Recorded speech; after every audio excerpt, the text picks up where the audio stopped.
বিশ্বের অন্যতম প্রাচীন শহর ও চীনের সমৃদ্ধ ইতিহাসের ধারক বেজিং।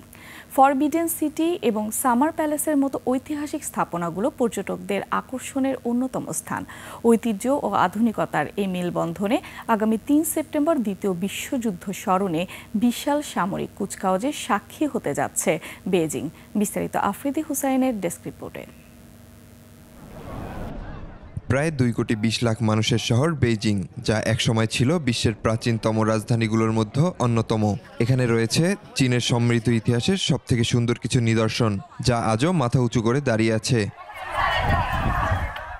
বেইজিংয়ে ঘুরতে গেলে একই সাথে দেখা যায় ফরবিডেন সিটি এবং সামার প্যালেসের মতো ঐতিহাসিক স্থাপনাগুলো, আবার শহরের ব্যস্ততম সেন্ট্রাল বিজনেস ডিস্ট্রিক্টের আধুনিক উঁচু ভবনগুলো। শহরের কোলাহল ছেড়ে পর্যটকরা সহজেই চলে যেতে পারেন এর বাইরের আকর্ষণীয় স্থানগুলোতে, যেমন চীনের প্রাচীর বা নতুন করে তৈরি হওয়া গুবেই ওয়াটার টাউন। শুধু পর্যটন নয়, ঐতিহাসিকভাবেও রয়েছে এই স্থানের গুরুত্ব। আগামী ৩রা সেপ্টেম্বর এই ঐতিহাসিক শহরটি একটি ভিন্ন কারণে সবার মনোযোগের কেন্দ্রবিন্দু হতে যাচ্ছে। দ্বিতীয় বিশ্বযুদ্ধের সমাপ্তির ৮০ বছর পূর্তি উপলক্ষে এখানে অনুষ্ঠিত হবে এক বিশাল সামরিক কুচকাওয়াজ।